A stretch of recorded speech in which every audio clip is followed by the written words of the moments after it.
warahmatullahi wabarakatuh. Alhamdulillah, Alhamdulillah, wassalatu wassalamu ala asrofi anbiya'i wal mursalin wa ala alihi wa ashabi ajmain. Asyhadu an la ilaha illallah wa asyhadu anna Muhammadan abduhu wa rasuluh. Allahumma sholli ala Muhammad wa ala ali Muhammad ila alamin. Rabbi sholli wa yassir amri wa hlul 'uqdatam min lisani yafqahu qawli amma ba'du. Alhamdulillah, puji syukur kehadirat Allah.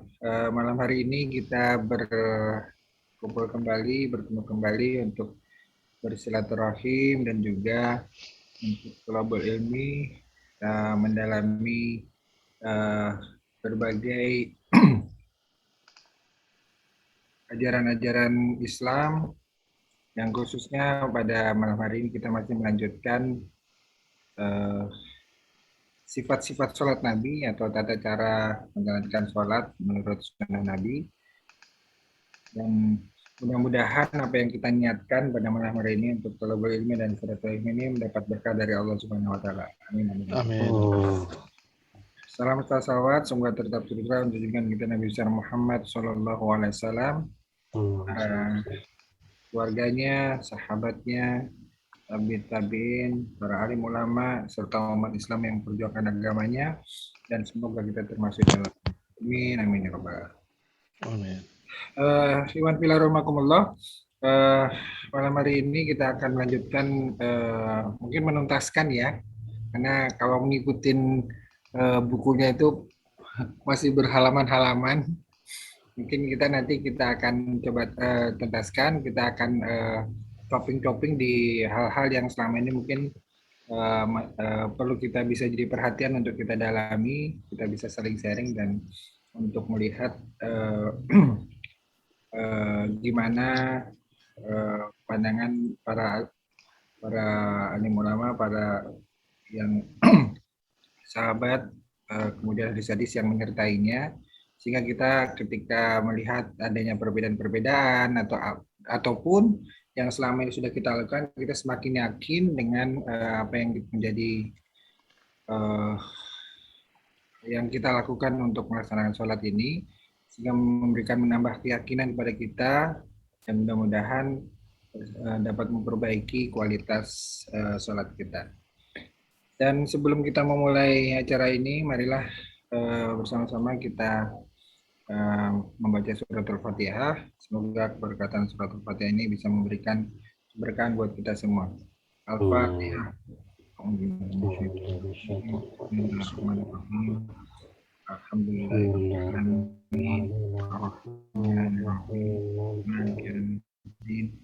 Iya, karena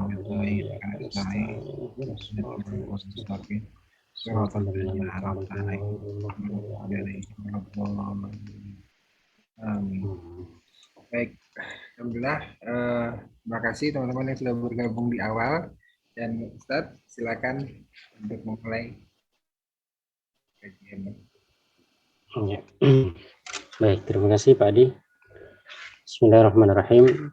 Assalamualaikum warahmatullahi wabarakatuh. Waalaikumsalam warahmatullahi wabarakatuh. Alhamdulillahirabbil alamin wa bihi nasta'in ala umuri dunya waddin. Wassalatu wassalamu ala asyrafil anbiya'i wal mursalin wa ala alihi wa sahbihi ajma'in. Subhanaka la ilma lana illa ma 'allamtana innaka antal 'alimul hakim. Rabbi shrah li sadri wa yassir li amri wahlul 'uqdatam min lisani yafqahu qawli.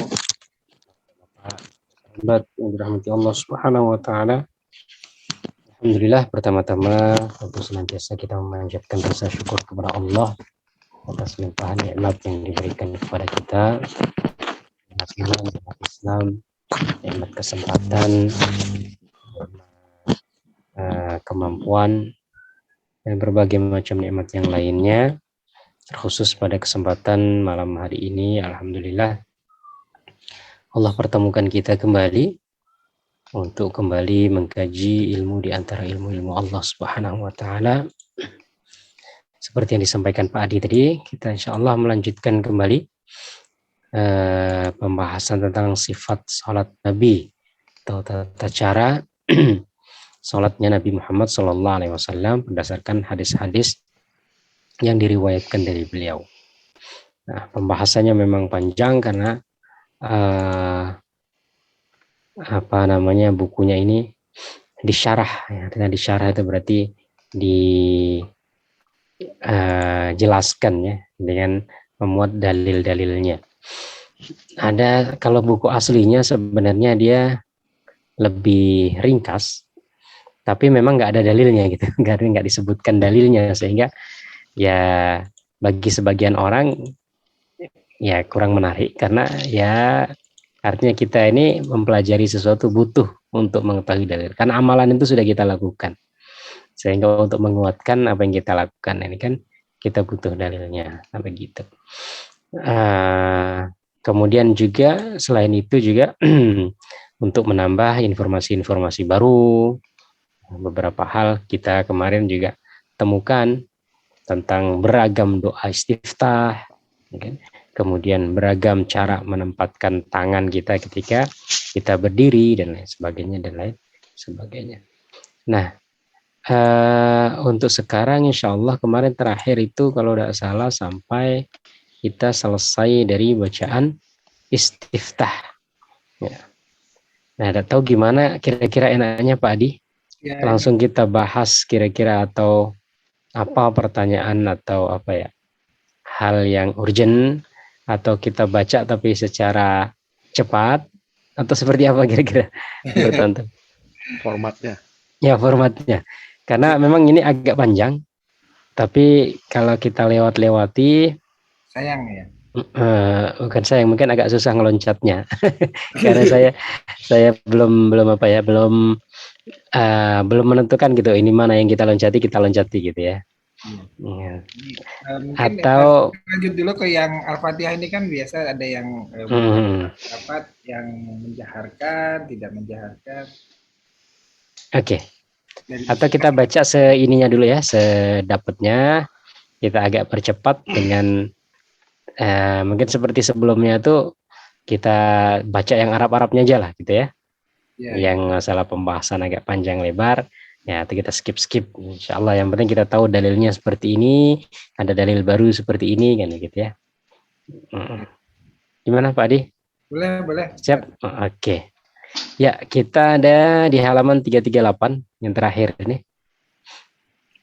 338 selesai dari berbagai macam riwayat doa istiftah gitu ya. Saya dapat juga kitabnya, ringkasannya, ada 48 halaman.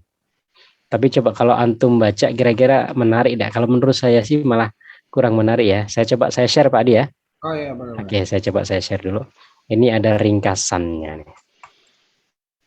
Ringkasannya Albani. Ya, ringkasan Albani ini. Nah, saya coba nge-share ya. Nanti karena saya bacanya juga ya cuman poin-poin jadi kayaknya kok kurang menarik untuk dikaji. Tapi tidak apa-apa gitu ya. Ini coba. Jadi di sini ini terjemahannya ya. Ini tadi penjelasannya, kemudian ini ringkasannya. Kalau buku aslinya, ini mohon maaf saya nggak menemukan PDF bahasa Indonesianya. Kalau buku bahasa Indonesianya saya ada sih, tapi belum sempat saya PDF-kan. Sebenarnya kalau saya PDF-kan bisa nanti sambil kita baca-baca. Tapi untuk yang di internet saya tidak menemukan buku aslinya ya. Karena yang kita baca ini kan sudah syarah, sudah penjelasan. Kalau buku Arabnya ada. Nah seperti ini doa istiftah. Kemudian membuka bacaan dengan sebagian doa yang sah dari Nabi yang jumlahnya banyak, yang masyhur diantaranya. Nah ini doang kan. Kemudian qiraah. Kemudian wajib berlindung kepada Allah Ta'ala. Dan bagi siapa yang meninggalkan mendapatkan dosa. Termasuk juz sunnah jika sewaktu-sewaktu membaca A'udzubillahi minasyaitonirrajim min hamazihi wa nafthihi wa nafthihi. A'udzubillahi samii'il 'alim minasyaitonirrajim. Nah seperti ini tapi kan kita dalilnya mana kan kadang-kadang ya. Kita malah bertanya-tanya gitu. Hadis riwayat siapa gitu kan. Jadi antum kelihatan ya? Iya. Kelihatan. Jadi cuman seperti ini. Maka saya ngerasa kok kita malah bertanya-tanya kan. Ini dalilnya hadis riwayat siapa di sini kan. Kesimpulannya ya. Ini si Albani ya. Ini langsung ringkasannya dari bukunya. Kemudian membaca basmalah di semua sholat secara sir. Kemudian membaca Al-Fatihah di seluruhnya termasuk bismillah nih. Ya gitu, ringkasan-ringkasan. Nah, kalau yang kita pelajari kan ini panjang. Ini kalau Arabnya seperti ini. Jadi dia agak singkat, tetapi disebutkan footnote-nya ada dalilnya. Contoh ya. Nah, di sini nih. Ini. Jadi dia kalau Arabnya ini cuma 225-an halaman. Nah, kayak contohnya seperti kita sampai di istiftah ya kan. Nah, sebentar. Jadi nggak sepanjang yang memang sering yang biasa kita baca sebelumnya tuh ya. Panjang bawahnya. Kalau ini udah jadi contohnya ini kan sebentar. Nah, ini kemarin terakhir kan 11 bacaan doanya ini, 13 bacaan doanya. Tapi ada footnote-nya. Ada footnote-nya, nah, kita lihat kan hadis riwayat siapa. Jadi agak jelas. Nah kemudian tsumma kana yasta'idzu billahi ta'ala fayaqul. Kemudian Nabi SAW beristi'adzah, kemudian ta'awud ya, kemudian mengatakan a'udzu billahi minasyaitonir rajim min hamazihi wa nafthihi wa nafthihi. Ada footnote-nya, kemudian di sini disebutkan. Itu kalau bahasa Arabnya. Kalau ini sih bagus. Saya ada buku bahasa Indonesia-nya sebenarnya. Enggak lupa. Nah, kalau bahasa Indonesia yang terjemahannya langsung dari buku ini seperti itu sih kalau saya lihat sebentar. Nah, ini. Pak Ghazali sudah bergabung. Nah, ada juga. Gabung Pak Ghazali. Nah, ini kalau bahasa Indonesianya yang ini lumayan. Enggak terlalu panjang penjelasannya. Oke, ala kulli hal kita coba dulu seperti biasa kita agak persingkat tapi ya. Atau nanti langsung kira-kira antum ada tentang apa gitu dari gerakan sholat ini yang kira-kira butuh untuk didiskusikan ya kan? Sambil kita jalan lah istilahnya untuk membuka apa namanya, membuka masalah gitu, membuka tema apa yang kira-kira kita diskusikan. Oke. Minta tolong di-share lagi Pak Adi untuk ininya. Halaman 338.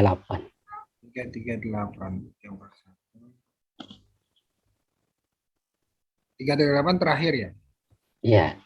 338. Kemarin sudah selesai ya itunya apa? Nah, sekarang sampai bacaan sholat ini. Doa istiftah sudah selesai, bacaan sholat. Oke, bismillahirrahmanirrahim. Saya awali dengan saya, Pak Adi ya? Ya, siap. Oke.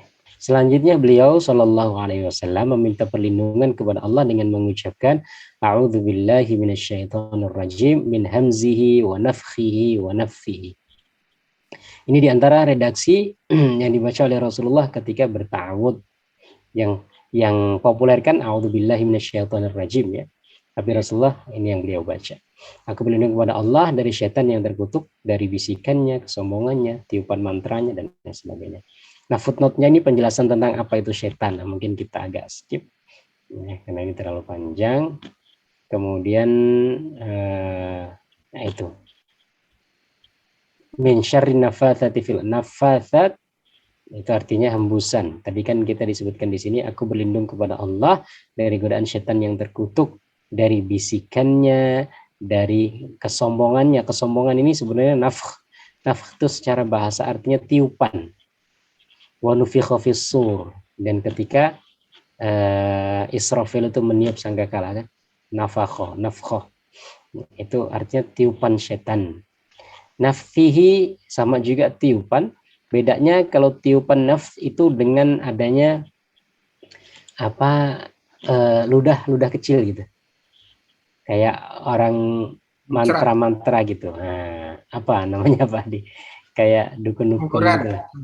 Semburan. Gitu ya. Nah, di sini dalam surat An-Nas Al-Falaq itu kan min syarri ma khalaq min syarri ghasiqin idza waqab min syarri naffatsati fil 'uqad, dari keburukan perempuan-perempuan yang meniup dalam buhul-buhul. Nah, tiupan nafth itu yang ada ludahnya. Tapi bukan ludah banyak, ludah kecil. Kalau nafkh itu ya tiupan tanpa ludah. Itu sebenarnya sama juga sih ya. Ya intinya berlindung kepada Allah dari godaan setan yang terkutuk dengan berbagai cara. Dengan bisikan, kemudian dengan semburan atau dengan tiupan. Oke, maka dari sini sebelum kita membaca bismillah, kita membaca ta'awudz. Di halaman selanjutnya 340. Ya. Karena Rasulullah sallallahu alaihi wasallam idza qama min al-laili yaqulu Allahumma inni a'udzu bika minasy syaithanir rajim min hamzihi wa nafthihi wa nafthihi wa nafthihi. Qala wa kana Rasulullah yaqulu ta'awwadzu billahi minasy syaithanir rajim min hamzihi wa nafthihi wa nafthihi.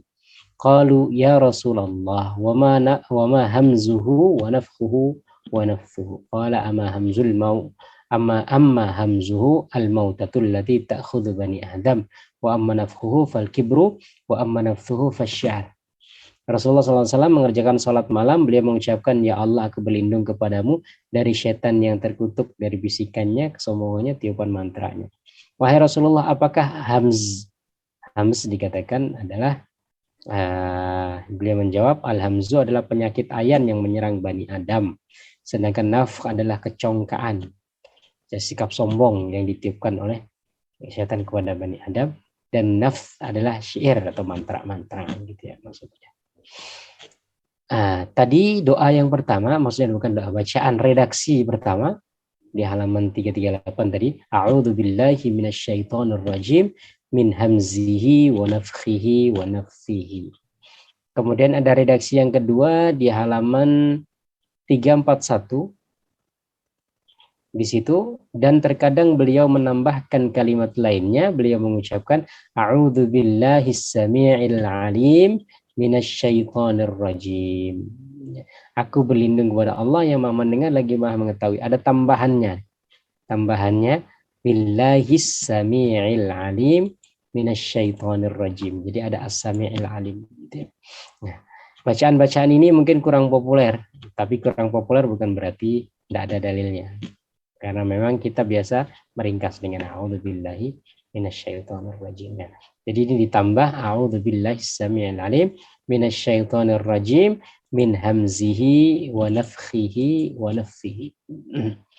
Itu redaksi yang kedua dari bacaan ta'awudz. Oke. Nah, kenapa kita perlu membaca ta'awudz? Yang pertama dalil dari Quran. Ada di halaman 341 tadi bawahnya, fa idza qara'tal Qur'an fasta'idz billahi minasyaitonir. Apabila engkau hendak membaca Quran, maka mintalah perlindungan kepada Allah. Artinya bacalah ta'awudz. Kita setelah baca doa istiftah, itu kan kita mau membaca Al-Fatihah. Nah, karena kita mau membaca Al-Fatihah, maka perintah Al-Qur'an kita minta perlindungan dulu kepada Allah dari godaan setan yang terkutuk. Ya, selain itu juga karena amalan Rasulullah Shallallahu Alaihi Wasallam, dalilnya di bawah 341 tadi. Karena Rasulullah idza qama minal laili kabbara, thumma yaqul subhanakallahumma. Ya, kemarin doanya itu ya, doa istiftah subhanakallahumma wa bihamdika wa ta'ala jadduka wa tabarakasmu wa ta'ala jadduk wa la hawla wa la quwwata illa bik. Allahu Akbar kabira salatan wa a'udzu billahi as-sami'il 'alim. Jadi Rasulullah SAW membaca doa ini antara subhanakallahumma wa bihamdika tabarakasmuka wa ta'ala jadduk wa la ilaha ghairuk. Ya. Kemudian baca Allahu Akbar kabira 3 kali, kemudian ta'awudz. Artinya secara perintah dari Al-Qur'an ada, kalau mau baca Quran baca ta'awudz. Amalan Rasulullah juga ada. Maka dari sini ya dalilnya kuat, dari Quran disampaikan, kemudian amalan dari Rasulullah Shallallahu Alaihi Wasallam juga ada. Di 343 ada juga dalil yang lain, karena Rasulullah Shallallahu Alaihi Wasallam idza dakhala fi shalah yaqulu Allahumma inni a'udzu bika minasyaitonir rajim wa hamzihi wa nafthihi wa nafthihi. Rasulullah mengerjakan salat, beliau mengucapkan, ya Allah, sesungguhnya saya meminta perlindungan kepada engkau dari setan yang terkutuk. Jadi ada ya Allah. Kalau yang awal tadi nggak ada ya Allah, langsung aja a'udzubillah gitu. Ini ada Allahumma inni a'udzubika minasyaitonir rajim wa hamzihi wa nafthihi wa nafthihi. Dari bisikannya, dari kesombongannya, dari tiupan-tiupan mantranya. Oke. Ini berarti ketika baca setelah Fatihah baca ta'awudz lagi berarti ya? Itu cukup sekali. Setelah baca Al-Fatihah. Kan mau baca Oh, surat enggak. pendek tuh. Enggak, bismillah saja. Oh, bismillah aja. Nah, baca bismillah saja Kalau potongan karena pendek pun juga. sudah diawali dengan Ta'awudz. tadi. Dengan diawali dengan Al-Fatihah tadi kan dia kan tersambung langsung. Kecuali nanti di rakaat selanjutnya. Nah, nanti masalahnya bacaan ta'awudz ini apakah dibaca setiap rakaat atau hanya di awal rakaat saja. Kan yang lebih kuat dibaca setiap kali rakaat. Artinya setiap kali membaca Al-Fatihah karena Al-Fatihah satu bacaan kepada bacaan rakaat kedua Quran yang lain itu kan sudah terputus dengan doa-doa dan gerakan-gerakan kan. Sehingga seperti kalau kita baca Quran itu kita sudah berhenti gitu.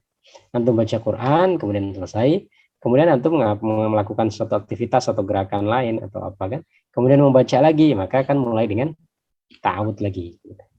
Maka antara satu rakaat dengan rakaat selanjutnya itu juga dianjurkan untuk tetap membaca a'udzubillahi minasyaitonirrajim di setiap rakaat, setiap mau membaca surat Al-Fatihah. Oke. Ada yang agak penting di halaman 346. Ya. Adapun meringkas doa isti'adzah dengan ucapan a'udzubillahi minasyaitonirrajim. Aku berlindung kepada Allah dari syaitan yang terkutuk. Redaksi yang biasa kita baca ini, a'udzubillahi minasyaitonirrajim. Saya menurut Syalbani belum menjumpai satupun hadis yang menyebutkannya. Artinya hadis yang menyebutkan redaksi itu enggak beliau temukan. Yang ada tadi dua tadi. A'udzubillahi minasyaitonirrajim min hamzihi wa nafthihi wa nafthihi. Kemudian redaksi yang kedua, a'udzubillahi samii'il 'alimi minasyaitonirrajim min nafthihi min hamzihi wa nafthihi wa nafthihi. Kalau a'udzubillahi minasyaitonirrajim saja, ya kan saja ini saja sampai di sini saja. Kata beliau enggak menemukan dalam amaliyah salat Rasulullah Sallallahu Alaihi Wasallam. Ya, tapi kita baca dulu, belum disimpulkan, ya kan? Ya, hadisnya tadi, redaksi dari hadis yang ditemukan ya dua itu. Nah, Rasulullah, tapi ada satu hadis yang dianggap sebagai hadis mursal. Hadis mursal ini berarti hadis yang terputus atasnya. Rasulullah mengucapkan doa ta'awudz, a'udzubillahi minasyaitonirrajim, diriwayatkan oleh Abu Dawud dari Al Hasan dari cucunya Nabi Shallallahu Alaihi Wasallam. Al-Hafidz menyebutkan hadis ini yang tidak ada penegasan bahwa doa itu diucapkan ketika sholat. Dia adalah hadis mursal. Dan hadis mursal tidak dapat dipakai sebagai sandaran menurut mayoritas ulama hadis. Ini menurut beliau ya. Yang mana ulama Syafi'iyah, kecuali sedikit di antara mereka berpendapat bahwa yang utama justru meringkas menjadi a'udzubillahi minasyaitonirrajim. Kenapa? Karena sesuai dengan dalil dari Al-Quran. Walaupun tadi ya amaliyah redaksi isti'adzahnya atau ta'awudnya Rasulullah itu tadi, tetapi dalam Al-Quran justru redaksi ta'awudnya sampai minasyaitonirrajim saja gitu. Fa idza qara'tal Qur'an fasta'id billahi minasyaitonirrajim. Dan apabila engkau membaca Al-Quran, maka ta'awudlah dengan a'udzubillahi minasyaitonirrajim. Sampai sini perintah Al-Quran.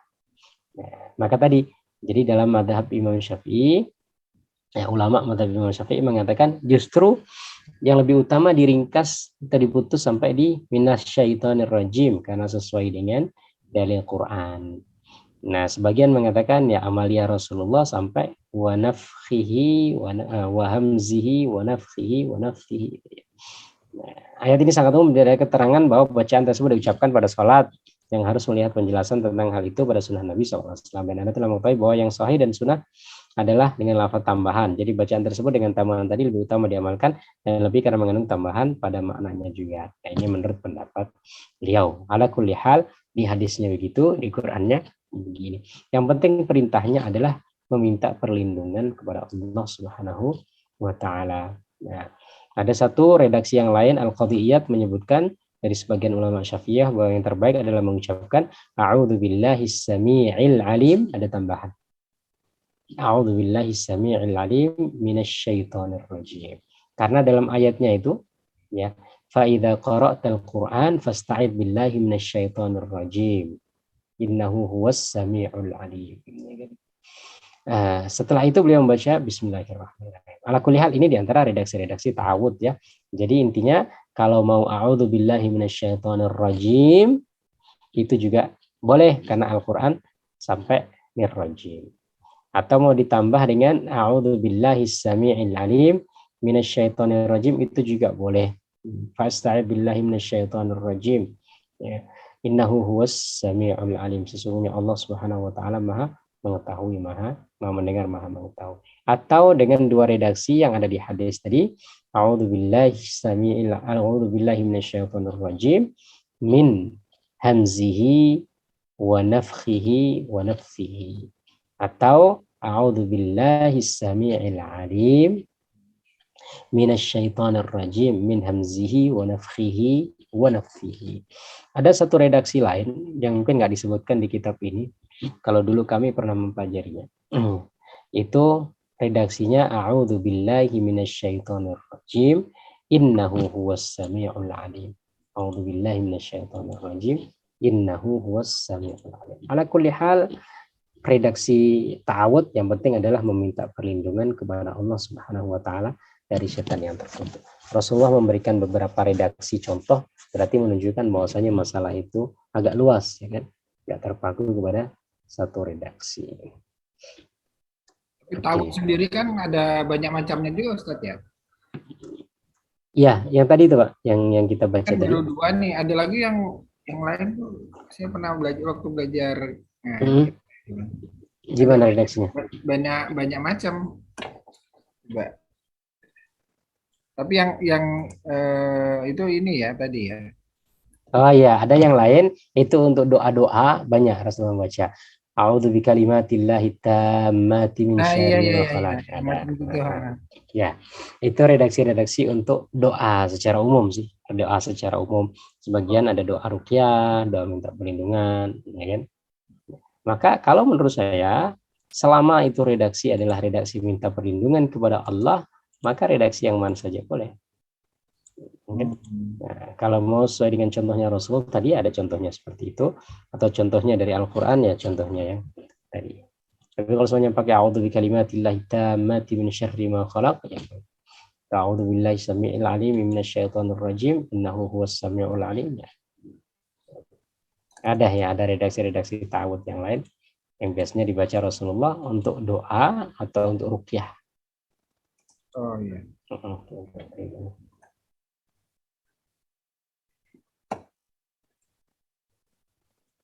Oke, mungkin bisa di ini Pak. Dilanjut ganti Ya. atau gimana? Biar ini terkendali Ustadz aja deh. Oh gitu ya, siap. Ya, biar agak cepat ya. Iya. Oke, sampai ta'awudz selesai dengan redaksi yang tadi ya. Kalau memang yang agak simpel yang biasa kita baca a'udzubillahi minasyaitonir rajim. Jadi setelah istiftah kita baca ta'awudz. Yang bacaan itu ulama berbeda pendapat apakah satu kali atau setiap rakaat. Ya, bagusnya sih kalau secara pribadi menurut saya setiap kali rakaat. Kenapa? Karena tadi ya bacaan Quran kita sudah terputus dengan gerakan dan doa-doa. Sehingga ketika kita mau baca Al-Fatihah lagi itu seakan-akan kita baru mulai membaca Al-Quran baru gitu. Maka ketika Allahu Akbar dari bangkit dari sujud, a'udzubillahi minasyaitonir rajim. Bismillahirrahmanirrahim. Setelah itu beliau membaca Bismillahirrahmanirrahim dan beliau tidak menjaharkannya. Ini berdasarkan dalil dari Anas bin Malik ya, anna Nabi sallallahu alaihi wasallam wa Abu Bakrin wa Umar kanu yastaftihuna shalah bilhamdulillahi rabbil alamin. Nabi sallallahu alaihi wasallam memulai Al-Fatihah dengan alhamdulillahi rabbil alamin. Artinya bukan enggak membaca tapi enggak kedengeran bacaannya, gitu kan? Nah, bagaimana dengan yang membaca bismillah? Ada juga dalilnya yang membaca bismillah. Kenapa membaca bismillah? Karena Al-Fatihah, bismillah adalah bagian dari surat Al-Fatihah. Ulama berbeda pendapat tentang apakah bismillah itu masuk bagian dari Al-Fatihah atau enggak. Mereka sepakat bahwasanya Al-Fatihah itu terdiri dari 7 ayat. Sepakat mereka. Karena Rasulullah sendiri mengatakan bahwasanya Al-Fatihah itu terdiri dari 7 ayat. Tapi dimulai dari mana ayat itu, nah itu yang menjadi perbedaan. Sebagian mengatakan dimulai dari bismillah. Bismillahirrahmanirrahim. Alhamdulillahirabbil alamin arrahmanir rahim maliki yaumiddin. Iyyaka na'budu wa iyyaka nasta'in ihdinas siratal mustaqim siratal ladzina an'amta 'alaihim ghairil maghdubi 'alaihim waladdallin. Jadi 1, jadi 7. Sebagian memulai dari alhamdu sehingga nanti diputus di akhirnya. Alhamdulillahirabbil alamin arrahmanir rahim maliki yaumiddin. Iyyaka na'budu wa iyyaka nasta'in ihdinas siratal mustaqim siratal ladzina an'amta 'alaihim ghairil maghdubi 'alaihim waladdallin. Amin. Nah, gitu ya. Itu kenapa kok membaca membaca Al-Fatihah, langsung membaca bismillah karena tadi dalilnya yang pertama. Jadi diriwayatkan bahwasanya Nabi Shallallahu Alaihi Wasallam, Abu Bakar dan Umar memulai salat dengan Alhamdulillahirabbil alamin. Nanti memulai bacaan Al-Fatihah itu dengan Alhamdulillahirabbil alamin. Tetapi yang bismillah gimana? Yang bismillah juga ada dalilnya. Mereka punya dalil juga. Ya kan? Ini saya buka ya mungkin saya share Pak. Ini di buku yang lain. Di buku yang lainnya. Saya share bukunya sebentar. Biar kita tahu ya dalil mereka. Oke. Nah, adapun masalah menjaharkan bacaan basmalah bagi imam dalam surat Al-Fatihah hukumnya sunnah menurut mazhab Syafi'i. Hal ini berdasarkan hadis sahih yang berbunyi Qala Imam Ibnu Khuzaimah rahimahullah, langsung saja saya baca. Imam Ibnu Khuzaimah mengatakan bahwa telah benar adanya riwayat bahwa Nabi SAW menjaharkan bacaan basmalah dalam salat. Hadis ini diriwayatkan oleh Imam Abu Hatim dan Imam Ibnu Hibban dalam sahihnya dan Imam Ad-Darqutni dalam sunannya. Dan beliau mengatakan bahwa hadis tersebut sahih. Imam Al-Hakim juga meriwayatkannya dengan sanad sahih berdasarkan syarah Bukhari.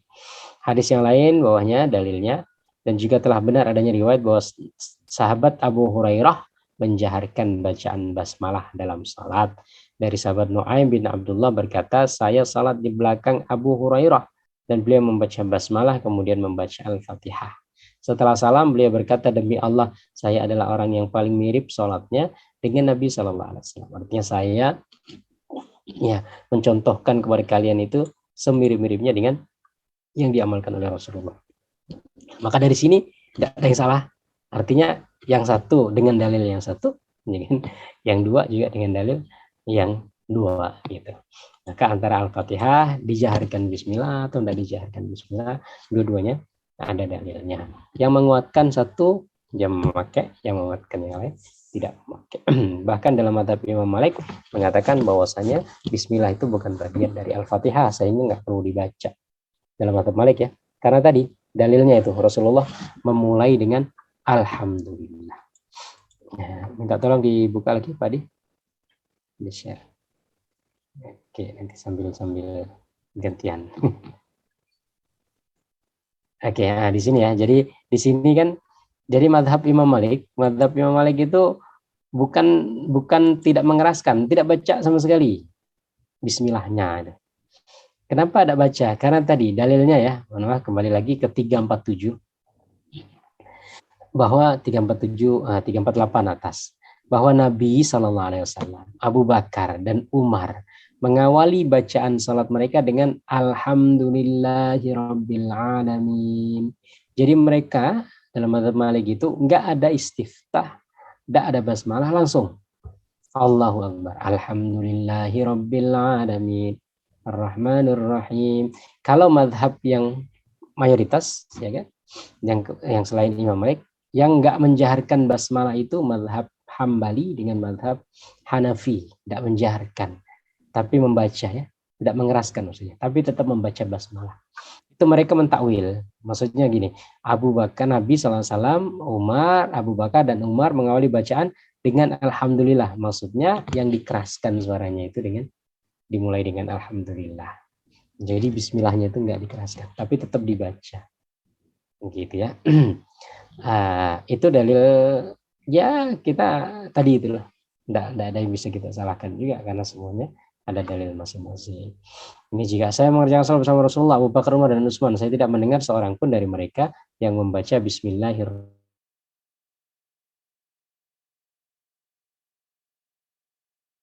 mengatakan yang dimaksud tidak membaca maksudnya tidak mengeraskan, jadi membaca tapi pelan. Kalau menurut Imam Malik, ya tidak baca, maksudnya tidak baca ya nggak baca sama sekali. Demikian juga itu halaman 349 tadi ya. Demikian juga riwayat Imam Tahawi bahwa hanya saja beliau mengatakan yajharu bi bismillahirrahmanirrahim. Mereka menjaharkan bismillahirrahmanirrahim. Ya. Kemudian ada mengatakan mereka tidak mengeraskan, tidak menjaharkan bismillahirrahmanirrahim. Sedangkan mereka menjaharkan alhamdulillahirabbil alamin. Dan lain sebagainya itu diantara beberapa dalil tentang perbedaan mengeraskan atau tidak mengeraskan atau bahkan tidak membaca sama sekali bacaan bismillah. Nah, kulihal kalau saya rangkum, yang membaca mengeraskan dan membaca bismillah mazhab Imam Syafi'i. Kemudian yang membaca tapi tidak mengeraskan mazhab Abu Hanifah dengan mazhab Imam Ahmad bin Hanbal. Yang tidak membaca sama sekali, tidak membaca dan tidak mengeraskan dalam mazhab Imam Malik. Mereka semua berdasarkan dengan dalil-dalil yang tadi sudah kita baca, kadang-kadang bahkan dalilnya sama. Rasulullah, Abu Bakar, Umar mengawali sholat dengan membaca Alhamdulillah. Maksudnya, ya seperti dalam mazhab Malik ya maksudnya mengawali dengan itu, nggak ada bacaan sebelumnya. Tapi oleh Imam Ahmad dan ulama mazhab Hanafi ditakwil, artinya dikasih keterangan gitu. Keterangannya maksudnya apa ya? Beliau mengawali membaca Al-Fatihah itu dikeraskan pada Alhamdulillahirrahmanirrahim. Sehingga Bismillah tetap terbaca. Oke. Ya, itu tambahan-tambahan dalil. Keterangan tambahan semuanya sampai kita. Oke, saya carikan dulu halaman berapa ini? Oke. Wah, masih banyak tentang bismillah. Intinya sama ya, intinya ya nggak jauh dari tadi yang kita baca itu, ada yang mengeraskan dengan alasan tadi, ada yang tidak mengeraskan. Oke, selanjutnya setelah bismillah baca Al-Fatihah. Di halaman 367. Langsung jam 367. 367.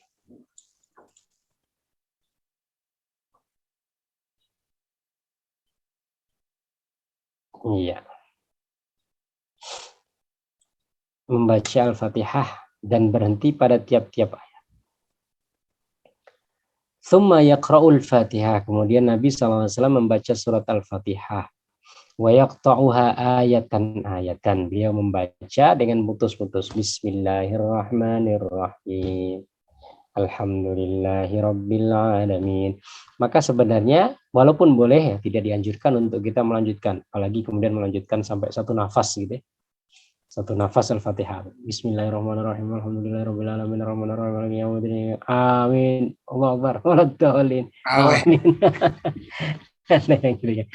Jadi yang kedengar aja waladdallin. Amin. Jadi ingat tarawih gitu. Iya. Yang berapa menit itu ya? 10 menit, 23 rakaat. 10 menit. Pak Bambang kapan muncul? Oh, ada Pak Bambang, Masya Allah, Pak Bambang. Alhamdulillah. Gimana bahasa Arabnya Pak Bambang? Aman? Alhamdulillah. Ini masih keringat. Berarti bisa baca dong yang Arab-Arab nih. Kita Ya, serahkan ke beliau loh. Masih lama. Kan harus dipraktekkan biar lancar. Iya, betul. Oke. Ya, kita lanjutkan sedikit ya. Jadi beliau membaca dengan potongan-potongan ayat. Nah, Alhamdulillahirabbil alamin arrahmanirrahim maliki yaumiddin, ya kan. Wa hakadha ila akhir surah. Begitulah sampai akhir surat. Wa kadzalika kanat qira'atuhu kulluha yaqifu ala ru'usil ayat wa la yasiluha bima ba'daha. Beliau selalu memutus pada akhir ayat dan tidak menyambung dengan ayat setelahnya. Wa kana taratan yaqra'uha maliki yaumiddin. Kadang membaca dengan memendekkan lafal mim, huruf mim. Maliki yaumiddin wa taratan maliki yaumiddin. Kadang membaca dengan memanjangkan maliki yaumiddin. Bedanya apa Ustaz? Sama, berubah arti. Secara arti kalau malik artinya pemilik. Malik pemilik. Kalau Malik artinya raja. Secara makna ada perbedaan, tapi secara esensi tidak ada perbedaan. Karena raja lah yang memiliki, dan yang memiliki itu harusnya jadi raja. Tapi sebagian ulama mengatakan di sini menunjukkan bahwasanya Al-Quran ini mencakup apa ya? Ya, kemujizatan Al-Quran itu disebutkan dengan 2 redaksi untuk menunjukkan makna yang lebih luas. Gitu. Contohnya gini ya, Malik itu pemilik, Malik raja. Allah yang memiliki hari pembalasan. Allah yang merajai hari pembalasan. Seakan-akan, gitu ya, seakan-akan ingin menegaskan bahwasanya Allah itu pemilik dan sekaligus raja.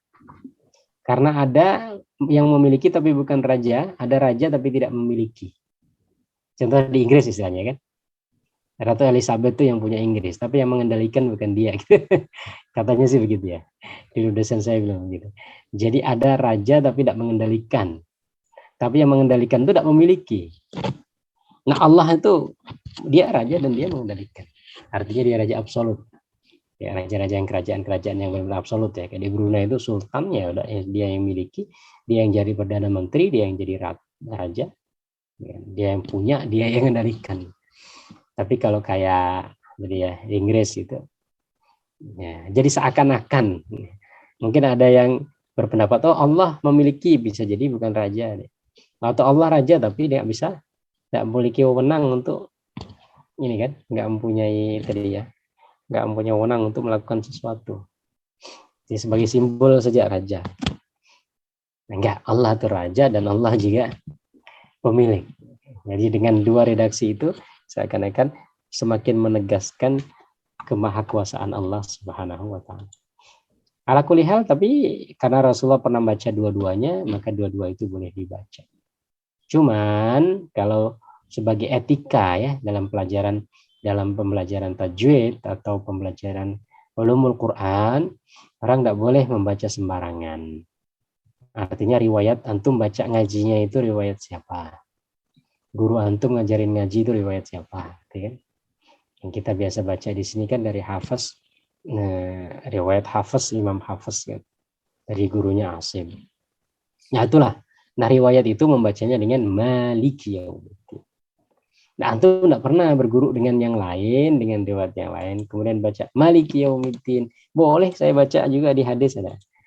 Ya secara ini nggak masalah, cuman tadi ya, secara adab dalam pembelajaran itu tuh. Karena belum pernah kita belajar ke gurunya.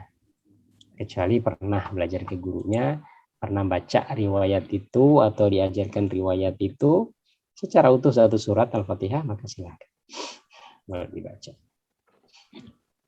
Itu Maliki Yaumiddin dengan Maliki Yaumiddin. Oke. Selanjutnya yaitu sama Bismillah. Jadi dengan motong. Bagaimana dengan Siratal ladzina an'amta 'alaihim ghairil maghdubi 'alaihim waladdallin. Amin. Ya, sebagian itu melanjutkan langsung karena itu dianggap satu ayat tadi ya. Tapi sebagian memotong karena dianggapnya itu 2 ayat. Apalagi yang memulai dengan alhamdulillah tadi. Nah, kepotongannya siratal ladzina an'amta 'alaihim ghairil maghdubi 'alaihim waladdallin. Ya kan? Tapi kalau dari bismillah berarti yang siratal ladzina an'amta 'alaihim ghairil maghdubi 'alaihim waladdallin itu satu ayat. Ala kulli hal dua-duanya ada gitu ya. Nah, boleh enggak sih sebenarnya kita menyambung 2 ayat menjadi satu cara membacanya? Atau memisah 1 ayat menjadi 2 bacaan, dua kali pemberhentian gitu ya, sekali berhenti. Boleh saja. Itu hukumnya dibolehkan. Karena kalau semuanya kita anggap harus membaca 1 ayat itu dengan sekali nafas, wah, kalau di Quran ada banyak ayat yang panjang-panjang. Yang kita belum tentu bisa. Apalagi ayat yang dalam surat tentang hukum utang piutang gitu ya. Surat ayat yang terpanjang. 1 halaman. 281 ya? 1 halaman nanti kan tidak mungkin. Nah, artinya kalau surat-suratnya itu pendek-pendek, ya kita potong sesuai dengan potongan. Kemudian Rasulullah ini diantara keistimewaan juga Allah berikan kekuatan secara fisik ya, selain secara batin Rasul, secara fisik juga. pernah kita singgung Rasulullah itu bisa mendatangi semua istrinya dalam satu kali mandi junub. Sehingga Rasulullah dalam bacaan Qur'annya pun beliau nafasnya cukup panjang gitu. Sehingga dalam ayat-ayat yang panjang itu beliau membaca sekali nafas. Yang kita itu udah ngap-ngapan kalau nggak 3 kali 4 kali kita putus gitu ya. Sehingga boleh saja. Atau kita sambung satu ayat dengan ayat selanjutnya yang kita anggap ayatnya itu pendek, ya kan? Contohnya apa? Wal 'asr innal insana lafi khusr. Sebagian kan langsung menyambung. Karena apa? Ya mungkin karena supaya apa ya? Nggak terlalu potongannya tuh nggak terlalu ini gitu ya. Wal 'asr agak jadi wal 'asri innal insana lafi khusr. Boleh saja ya. Boleh saja hukumnya wallahu a'lam. Kalau di Al-Fatihah sih menurut saya lebih baiknya memang diputus-putus sesuai ayatnya. Tapi kalau untuk surat-surat yang lain mengikuti kemampuan kita.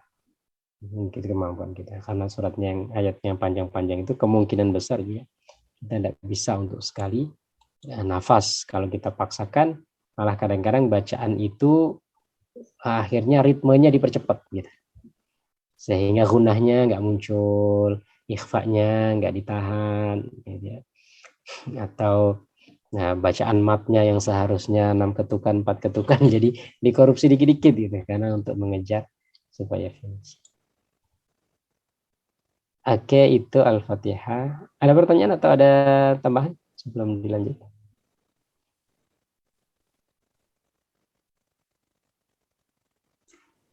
Ada pertanyaan? Silakan kalau masih ada yang mau didiskusikan.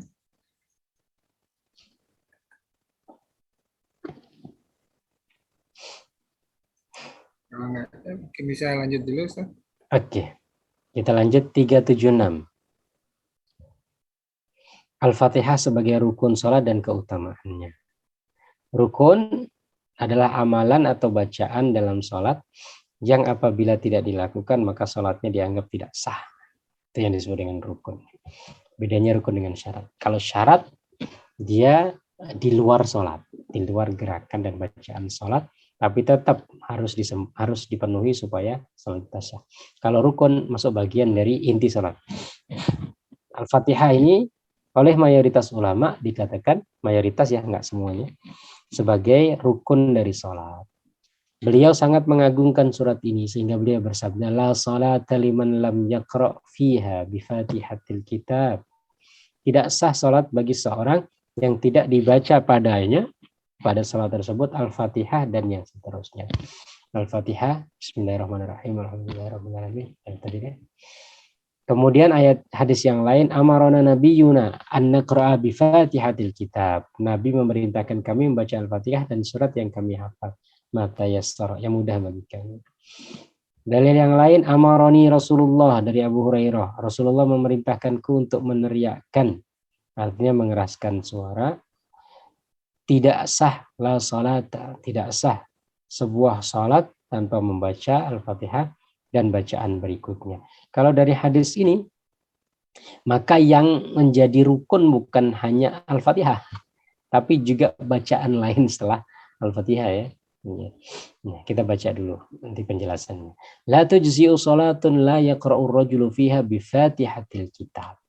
Nah, mulai hadis yang selanjutnya ini mengatakan tidak diterima salat seseorang yang tidak membaca Al-Fatihah. Titik Al-Fatihah. Kalau yang tadi surat-surat hadis-hadis sebelumnya kita bacakan, saya diperintahkan oleh Rasulullah untuk membaca surat Al-Fatihah dan yang saya hafal. Abu Hurairah mengatakan tidak ada salat bagi yang tidak membaca Al-Fatihah dan bacaan berikutnya. Kemudian itu ya, artinya itu dalil yang pertama. Dalil yang kedua cuma sampai Fatihah saja. Terkadang beliau bersabda, man shalla salatan lam yaqra' fiha bi Fatihatil kitab fahiya khidaj, hiya khidaj ghairu tamam. Barang siapa yang salat tanpa membaca Al-Fatihah, maka dia khidaj, yaitu tidak sempurna. Kemudian lanjut dalilnya.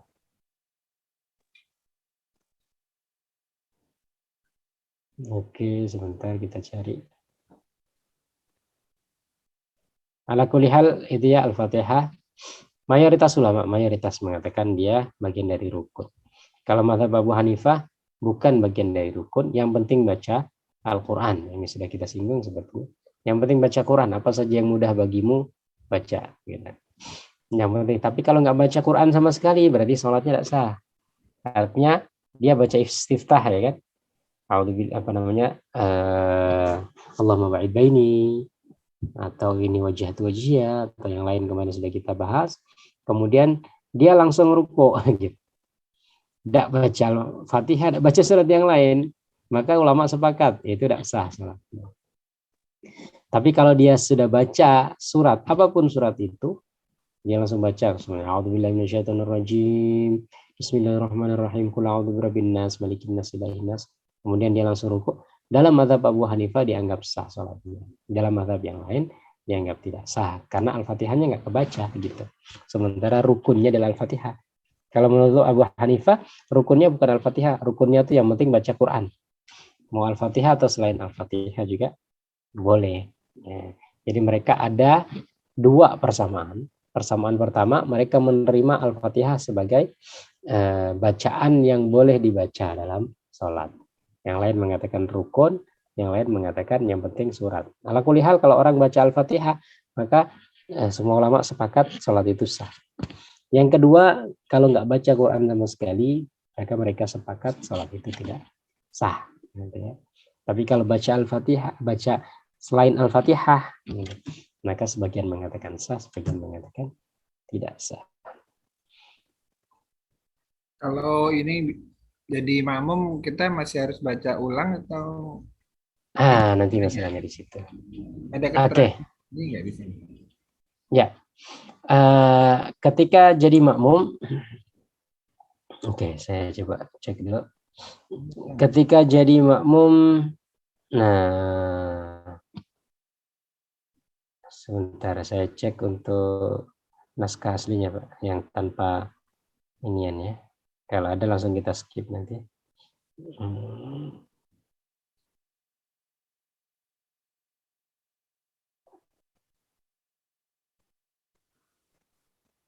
Oke, nggak ada pembahasan di sini. Artinya nggak disebutkan pembahasan tentang makmum, apakah dia harus membaca atau tidak. Ala kulli hal, saya simpulkan saja tentang bacaan Al-Fatihah di belakang imam. Ya. Di belakang imam. Dalam pandangan Abu Hanifah, nggak perlu baca lagi Al-Fatihah. Karena apa? Karena bacaan imam adalah bacaan makmum. Gitu ya. Artinya selama makmum itu mendengar bacaan imam, maka dia sudah cukup. Dianggap makmum juga ikut membaca. Karena orang yang mendengar, dia mendapatkan pahala seperti orang yang membaca. Gitu ya. Antum kalau baca Quran, kemudian ada yang mendengar, orang itu mendengar dengan baik bacaan Quran tadi itu, maka dia dianggap mendapatkan pahala dari bacaan Quran. Kemudian itu yang pertama dalilnya. Dalil yang kedua, firman Allah Subhanahu wa taala, wa idza quri'a al-Qur'anu fastami'u lahu wa ansitu la'allakum turhamun. Dan apabila dibacakan Al-Qur'an, maka dengarlah dan diamlah. Dengarlah dan diamlah, ya kan? Nah, perintah untuk diam ketika membaca Al-Qur'an ini umum dalam sholat maupun di luar sholat. Sehingga dalam mazhab Abu Hanifah ya nggak perlu baca. Kenapa? Ya tadi ya. Yang pertama karena bacaan imam sudah dianggap bacaan makmum. Yang kedua, ketika kita mendengar bacaan Quran, kita diperintahkan untuk diam. Gitu. Kemudian yang kedua, sebagian mengatakan tetap harus membaca. Karena ada satu hadis yang mengatakan, apabila kamu mendengar imam, maka diamlah kecuali Al-Fatihah.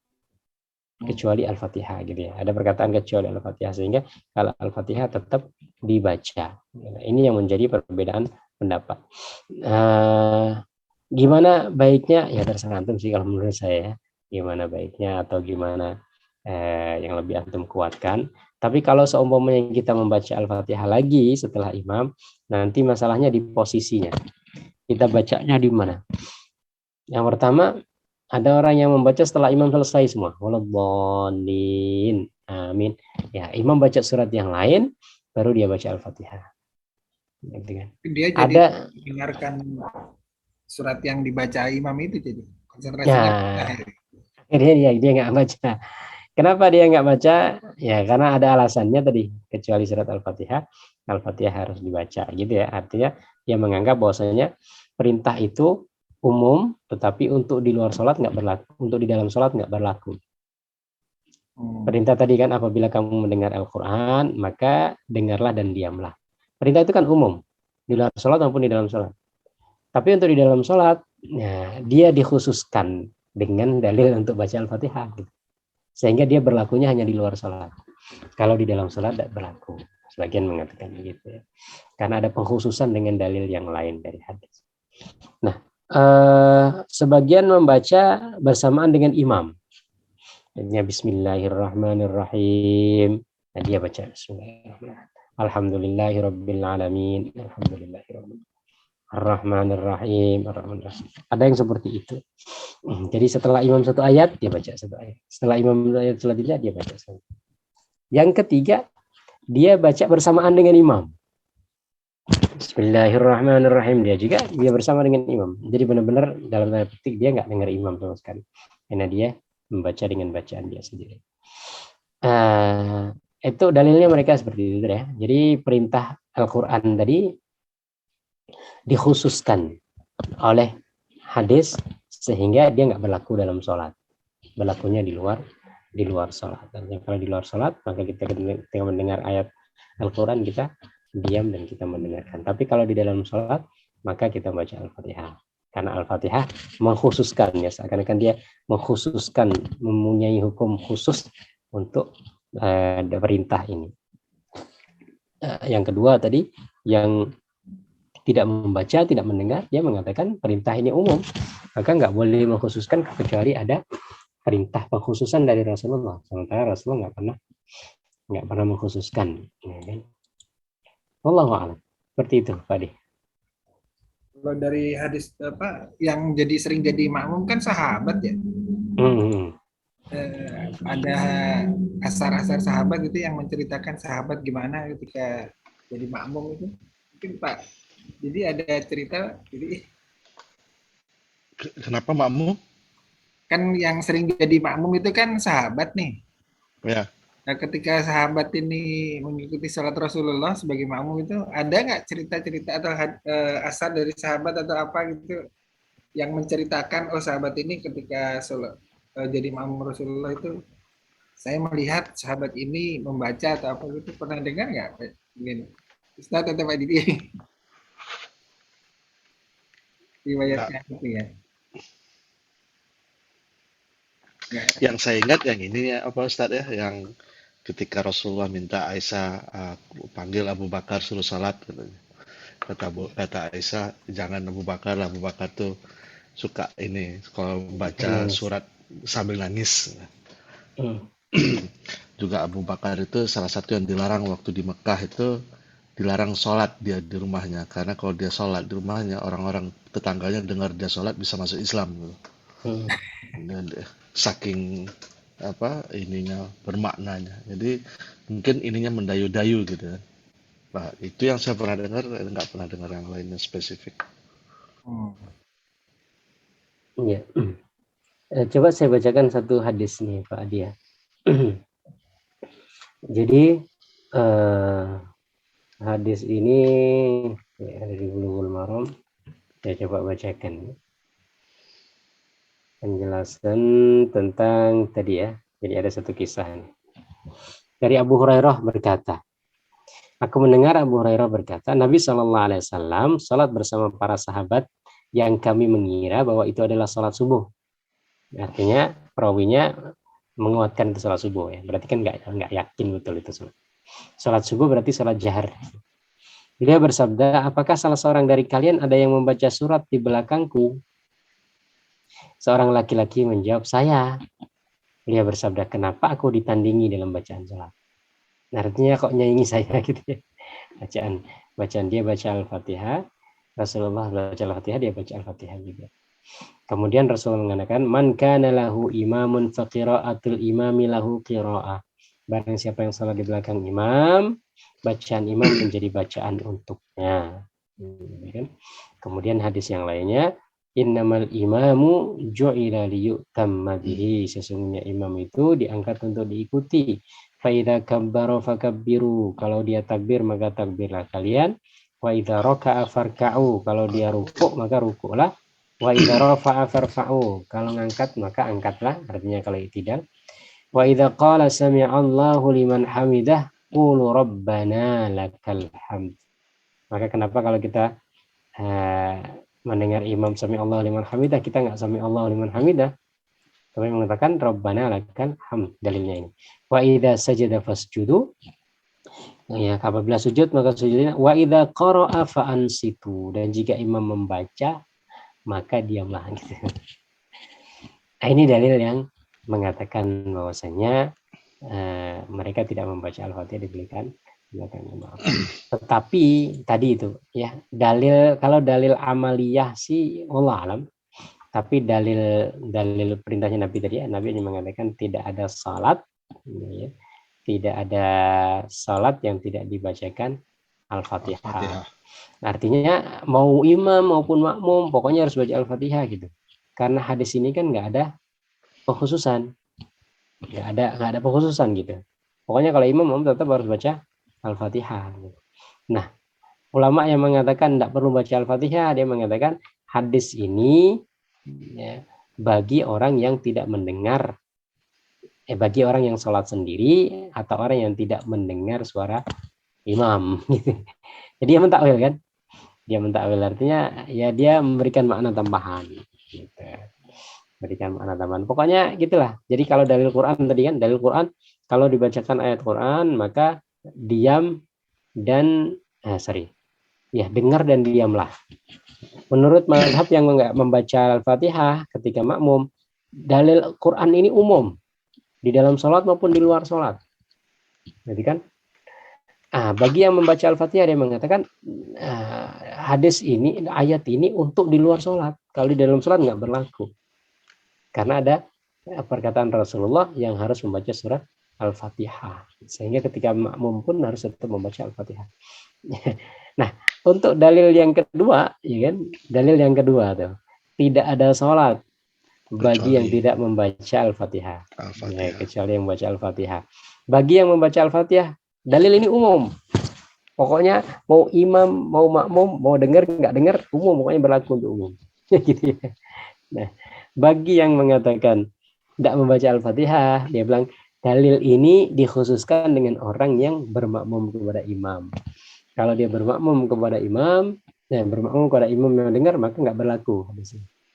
Artinya kalau dia sendirian atau dia tidak mendengar, maka dia tetap membaca. Jadi yang satu mengkhususkan dalil Quran, yang satu mengkhususkan dalil hadis gitu. Bisa dipahami tidak? Kayaknya bingung Pak Adi. Ada agak berasap keluar dari kepalanya. Oke, gini ya, saya agak pelan.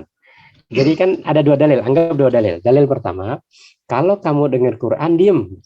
Ya, fastami'u. Fastami'u lahu wa ansitu, dengar dan diam. Bukan hanya suruh dengar, tapi diam juga. Itu dalil Quran ya? Dalil ini dalil Quran. Artinya dalam dalil ini kan nggak ada keterangan di dalam sholat atau di luar. Artinya kan umum kan. Jadi dia berlaku di dalam sholat kita harus diam juga dengar imam baca. Di luar sholat juga kalau kita dengar Quran maka kita juga diam gitu. Ini bagi yang mengatakan tidak membaca Al-Fatihah ketika dia jadi makmum. Nah, tapi bagi yang mengatakan tetap harus membaca Al-Fatihah, dia bukan tidak menerima dalil itu. Dalil itu dari Quran, nggak mungkin nggak diterima. Cuman mereka memahami dalil ini berlaku untuk di luar sholat. Kalau di dalam sholat tidak berlaku. Artinya kan dia sudah mengkhususkan dalil itu kan.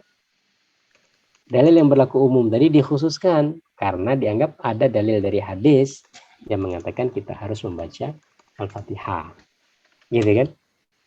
Sampai di sini Pak Adi, asapnya sudah Ya, Tapi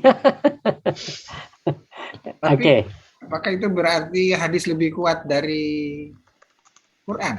ya. Bisa seperti itu kan? Bukan lebih kuat, tapi dia untuk mengkhususkan boleh. Kalau membatalkan hukum tidak boleh.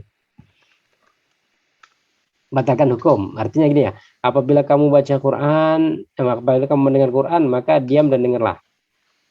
Terus ada hadis mengatakan kalau apa kamu dengar Quran nggak usah diem gitu. Nah, Nah, itu kalau semuanya ada hadis begitu, maka hadis itu akan dikalahkan sama Quran. Tapi ini kan nggak membatalkan, Pak, mengkhususkan, gitu ya, mengkhususkan. Sama seperti waris, ya. Rasulullah mengatakan la wasiyata li waris, nggak boleh wasiat bagi yang sudah mendapatkan jatah waris. Itu dalam Al-Quran kan mengatakan yusikumullahu fi kalau astagfirullah. Saya agak lupa ayatnya ya. Jadi artinya kalau kamu mau meninggal, maka berilah wasiat gitu. Berilah wasiat kepada keluarga dan lain sebagainya gitu, orang-orang terdekat. Berilah wasiat. Ini kan umum. Beri wasiat ini kepada siapa? Siapa aja. Kepada ahli waris maupun bukan ahli waris kan. Tapi ada hadis mengkhususkan nggak ada wasiat buat yang sudah dapat waris kan gitu. Ya, kalau mengkhususkan boleh. Nah, ini kan begitu. Dalil Quran ini umum. Pokoknya kalau dibacakan Quran diem. Di luar sholat maupun di dalam sholat sama. Karena nggak ada keterangan pengkhususan. Nah, ulama yang mengatakan harus tetap baca Al-Fatihah, mereka mengkhususkan. Ini dikhususkan dengan hadis ini. Artinya dia berlakunya hanya di luar sholat. Kalau di dalam sholat, maka hadis tadi mengkhususkan. Jadi tetap membaca Al-Fatihah. Nah, artinya ulama pertama menganggap dalil ini umum, tidak terkhususkan. Ulama yang lain mengatakan hadis ini terkhususkan, ayat ini terkhususkan dengan hadis tadi. Nah, bagi hadis la sholata liman lam yaqra bi Fatihatil Kitab. Kemudian dalil kedua kan ada gitu ya. Tidak ada salat bagi yang tidak membaca Al-Fatihah. Oke. Anggaplah yang mengatakan, nah gimana tuh ente kok tidak baca Al-Fatihah ketika jadi makmum kan begitu. Padahal ada dalilnya. Oh, kami bukan menolak dalil, kami bukan menolak hadis itu. Maksudnya gimana? Ya, hadis itu khusus untuk orang yang sholat sendiri. Ya kan? Karena hadis itu kan mengatakan tidak ada sholat bagi orang yang nggak baca Al-Fatihah. Dia umum, dia mau sholat sendiri atau sholat berjamaah, dengar makmum, dengar imam maupun tidak dengar imam, pokoknya dalilnya umum gitu. Bagi yang harus membaca Al-Fatihah, dalilnya itu biarkan umum. Tapi yang mengatakan dalil nggak perlu baca Al-Fatihah, dia mengatakan dalil ini, hadis ini berlakunya untuk orang yang sholat sendiri dan yang tidak mendengar bacaan imam. Kalau dia mendengar bacaan imam, maka tidak berlaku. Berlakunya ayat Quran tadi. Sehingga kalau saya dengar imam baca Al-Fatihah, saya nggak perlu baca Al-Fatihah. Karena perintah Al-Quran apa? Perintah Al-Quran nyuruh diem gitu. Bisa dipahami? Jalan tengahnya ya berarti ya. Nah, jadi artinya begini, antar dua kelompok ini sebenarnya sama. Yang satu mengkhususkan Quran, yang sebenarnya dalilnya umum dikhususkan dengan hadis itu. Yang satu mengambil hadis ini umum dikhususkan dengan Quran. Gitu ya. Saya kasih contoh yang lain, mohon maaf. Saya kasih contoh yang lain. Ketika antum habis asar antum sudah sholat asar. Habis asar kok ternyata antum ke masjid. Entah mau kajian atau apa kan. Antum datang. Kira-kira antum sholat tahiyatul masjid enggak? Pak Adi. Kalau belum waktunya mau menjelang maghrib itu masih boleh kan? Ya, tapi setelah asar gitu. Iya. Antum sudah sholat asar. Boleh enggak sholat sunnah setelah sholat asar? Tapi kan di masjid ini. Ada sholat di masjid. Jadi kadang-kadang memang ragu sih. Berarti dia termasuk yang iya dia. Berarti dia masuk ke Imam Malik dia. Kadang-kadang sholat jadi kadang-kadang enggak, tergantung ini. Tergantung mood. Lagi condong kemana. Sebenarnya gimana itu Ustaz? Sama Pak. Ini dalilnya juga sama. Mana yang dikhususkan, mana yang tidak gitu ya. Jadi itu kan pertama, ada perintah Rasulullah SAW mengatakan, apabila Ya, salah seorang di antara kalian masuk masjid, hendaklah maka dia sholat sholatlah. 2 rakaat sebelum Belum duduk. duduk. Iya. Ini kan umum dalil ini. Mau di waktu larangan maupun di waktunya kan. Artinya habis asar, habis subuh, kayak pas matahari di tengah-tengah, kayak pas itu kan nggak ada pengkhususan. Dalil ini ya kan umum saja. Rasanya mengatakan siapa di antara kalian yang masuk masjid, ya maka hendaklah sholat 2 rakaat sebelum duduk. Rasul nggak mengatakan kecuali habis dah. Makanya dalilnya umum begitu. Sehingga sebagian mengatakan ya dalilnya kan umum. Ya kita sholat walaupun kita setelah asar, walaupun setelah subuh dia datang ke masjid, tetap dia sholat tahiyatul masjid. Nah, kemudian ulama yang kedua mengatakan, dalil itu dikhususkan. Maksudnya kalau bukan waktu-waktu larangan sholat, kalau waktu larangan ya jangan sholat gitu kan. Dia mengkhususkan itu. Nah yang lain mengatakan, kami itu gini, jadi waktu larangan itu dilarang untuk sholat yang nggak ada sebabnya. Ini kan sholat ada sebabnya gitu. Sebabnya kami masuk masjid. Jadi kapan saja boleh. Tapi kalau soalnya tiba-tiba antum habis asar terus sholat sunnah mutlak gitu kan, sholat sunnah aja, ya tidak bisa karena nggak ada sebabnya. Nah, ulama mengatakan tadi tetap sholat tahiyatul masjid karena apa? Larangan untuk sholat di waktu-waktu tertentu tadi itu larangannya dikhususkan dengan sholat-sholat yang ada sebabnya. Contohnya habis asar ada jenazah yang mau dikubur kan, belum disolati, nunggu maghrib apa disolati setelah asar langsung? Dia setelah asar disolati. Kenapa? Karena ada sebabnya. Jenazah itu harus segera dikebumikan, nggak harus nunggu maghrib gitu. Nah, itu kan sama, salat tahiyatul masjid itu kan ada sebabnya masuk masjid. Nah, maka dari sini siapa yang mengkhususkan yang mana, ya itu tergantung pada ulama masing-masing. Jadi boleh, jadi mau sholat boleh gitu ya, nggak sholat ya boleh, ada dasarnya juga. Gitu. Ada, jadi yang tetap sholat tahiyatul masjid mereka beranggapan bahwasanya larangan sholat di waktu-waktu tertentu itu adalah untuk sholat-sholat yang nggak ada sebabnya, nggak ada alasannya. Tapi yang mengatakan bahwasanya nggak perlu sholat, dia mengatakan ya waktu ini waktu larangan, jadi semua sholat nggak boleh dilakukan, sholat apapun, ya kan, nggak boleh dilakukan. Kalau mau sholat tahiyatul masjid ya datanglah di waktu-waktu yang dibolehkan untuk sholat, sebelum asar, sebelum subuh, ya kan. Tapi dia kan datang sebelum setelah asar itu karena dia biar bisa maghribnya biar bisa jamaah saf pertama. Nah, niatnya kan gitu. Ya kalau bagi yang nggak sholat tahiyatul masjid dia langsung duduk. Langsung duduk ya. Karena dia menurut dia sholat tahiyatul masjid itu ya dianjurkannya ketika di waktu-waktu yang tidak ada larangan. Kalau di waktu larangan ya nggak dianjurkan begitu ya. Saya ngikut yang itu, Ustaz. Yang mana Pak Didi? Yang barusan itu. Yang langsung duduk ya? Ya langsung duduk saya. Larangan. Jadi karena mendahulukan waktu larangan.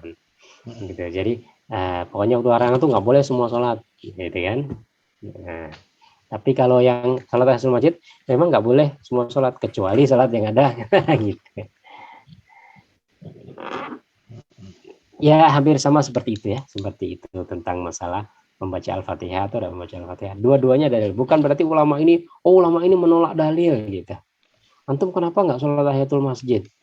Ya berarti takfir. Berarti antum tidak menerima hadis Rasulullah. Siapa yang datang ke masjid dia harus sholat 2 rakaat sebelum duduk, ya kan? Atau orang yang sholat tahiyatul masjid di waktu ini, antum ini waktu larangan kok, Rasulullah kan melarang waktu sholat, ya kan? Kami bukan tidak menerima dalil, cuman tadi pemahaman dalil ini dikhususkan oleh ini atau ini dikhususkan oleh ini. Ya seperti itu. Ada yang lain? Silakan. Syekh Ibnu Taimim itu punya buku tuh tentang gimana Pak? tentang ikhtilaf itu kan apa lupa saya bahasa Arab judulnya. Ya, yang mengenai perbedaan cara melihat perbedaan itu, tapi dengan contohnya di zaman sahabat gitu. Bagaimana dalil itu dikeluarkan karena ini Sah Wali Allah juga punya itu bukunya. Saya lupa namanya, kita harus buka catatan.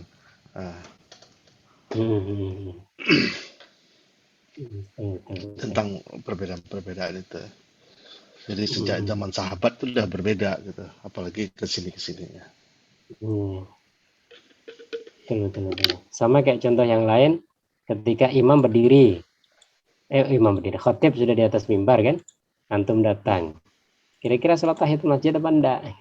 Ada hadisnya itu, Ya pas kan? ada yang datang duduk nggak boleh sama Rasulullah kan? Suruh naik lagi kan ya?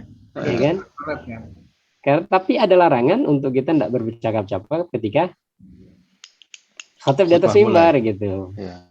Padahal orang kalau sholat ya pasti dong Allahu Akbar sedang ngomong. Ini ngomong. Nah, maksudnya nggak boleh ngomong kecuali ada alasannya. Sholat ini kan alasan gitu. Maka sholawat juga boleh. Artinya ketika baca doa Nabi kan, innallaha malaikatahu yusholluna ya ayyuhalladzina amanu shollu alaihi wasallimu taslima. Allahumma shalli ala Muhammad. Itu boleh karena apa? Ada alasannya. Alasannya itu kita perintahkan untuk sholawat atau mengaminkan doa imam. Ya kan? Ya, Allah maghfiril muslimin wal muslimat, diam aja. Kenapa mau diam? Tidak boleh ngomong tidak boleh berkata-kata, nah kan? Tetap amin karena ada alasannya. Tapi kalau tidak ada alasannya terus kita ngobrol ngalor ngidul, kan? Yang zaman sekarang tuh orang nggak ngobrol, Ustaz. WhatsApp. Iya. Orang khutbah di WhatsApp. Betul. Kita lagi ceramah di sini, dia lagi baca ini gitu. Nah itu juga ini, maka perlu fikih kontemporer kan? Kira-kira maka sekarang ada kajian namanya kajian fikih maqasidi. Fikih artinya fikih tujuan larangannya. Memahami tujuan larangannya. Mengenai tujuan larangan atau tujuan perintah. Larangannya itu apa sih? Larangannya bercakap-cakap atau larangannya itu supaya kita memperhatikan imam. Orang salah agak kaku di situ. Nah, sehingga kalau WA-an seumpamanya atau buka YouTube ya dia bisa jadi batal juga. Artinya termasuk yang itu sebenarnya. Termasuk yang di situ sebenarnya. Karena dia tidak mempedulikan imam. Nah, tapi kalau seumpamanya nggak pakai fikih maqasidi tadi, fikih maksud dari suatu syariat ya, selama tidak ngomong ya. Pakai WhatsApp nggak ngomong.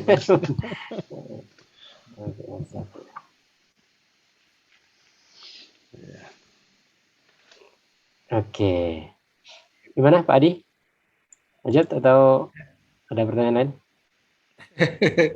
Jadi gimana, mungkin pertanyaan bebas saja. Ininya teman-teman silakan. Mau bertanya Pak Adi boleh?